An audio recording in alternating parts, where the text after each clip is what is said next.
నాకు రెగ్యులర్గా మన రిపీటెడ్ కంప్లైంట్స్ ఉన్నాయి sir. Just I want bring it your notice.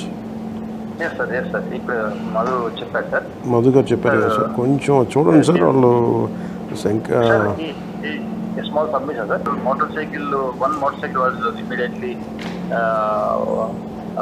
fitted with the regular silencer, and the council also already counselled, sir. They are taken to police station and counselled 4 days back, sir, because that 6th line, one of the person in 6th line, sir, NTR colony complained, sir. Already we have taken these 2 guys to the police station and physically counselled and already given warning, and ఒక motor చెన్నైకి వెళ్ళింది అంటే ఇంకో motor cycle దొరికి దానికి ఇమ్మీడియట్గా ఈ silencer కూడా చేశారు సార్. రెండోసారి ఇప్పుడు మళ్ళీ పంపిస్తున్నారు సార్. యాక్చువల్లీ నాకు రెగ్యులర్ కంప్లైంట్స్ అంటే రౌడిజం ఎక్కువ అయిపోయిందని కొంచెం మీరు అది కొంచెం సీరియస్గా తీసుకోవాలి సార్. Please contact.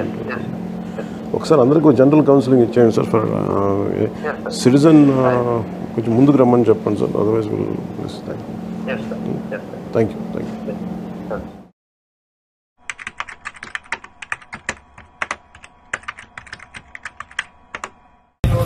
బండి స్పీడ్గా తోలినట్టున్నా లేదు, ఎవరికన్నా ఏదన్నా అసభ్యంగా మాట్లాడినట్టు కానీ ఏదన్నా ఎవరన్నా అసభ్యంగా కామెంట్ చేసినట్టు కానీ ఉన్నంతే మాత్రం మీ మీద సీరియస్గా యాక్షన్ తీసుకుంటాం.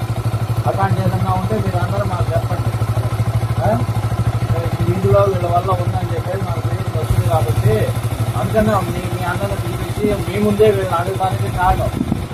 ఎందుకంటే ఏదన్నా మీరు ఇదిగానే ఈ వీధిలో మళ్ళీ ఏదైనా స్పీడ్గా బండి తోలినా లేదు ఎవరికన్నా ఏదన్నా కామెంట్ చేసినట్టు ఉన్నా కానీ మీ మీద సీరియస్గా యాక్షన్ తీసుకుంటాం.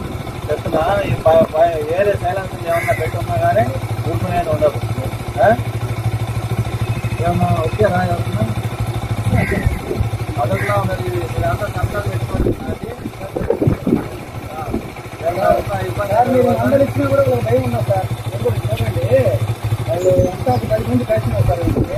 దానికాయలు మదర్శనంతకాయలు పైపల్లకాయలు వీళ్ళు ఒక బండి వాళ్ళు బండికి రావడం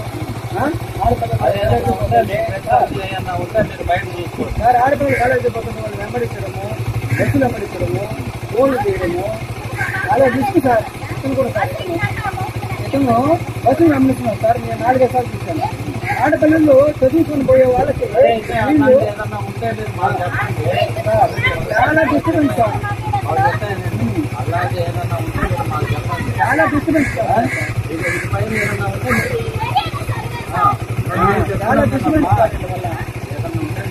వీళ్ళు ధీమా సార్ చిన్నగా సార్ కూడా పంపిస్తా ఉన్నాము.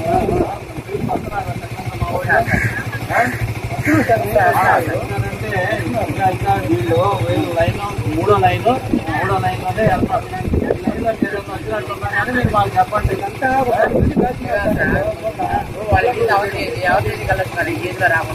అందుకే చెప్తా ఉన్నాను నేను అదే చెప్తాను. చిన్న బిడ్డలు బైక్ లో పోతుంటే మీ వీధిలోనే వెళ్ళండి, మీ వీధిలోనే రండి.